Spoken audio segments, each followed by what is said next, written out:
Boštjan Erzen. Sada koliko može tamo u stazi 4, trkača od kluba Masi Ljubljana. Da vidimo. Trenira Košove, pa može li učenik nadmašiti učitelja? Vidjet ćemo uskoro. Evo, Boštjan Erzen i bit će to novi rekord, 5.21.80, evo ga. Ispod 26. stiže Jakopović.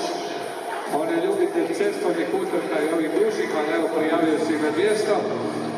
25.81, evo to je novi rekord, čini se Sloveniji u dvorani u kategoriji R55, Boštjan Erzen.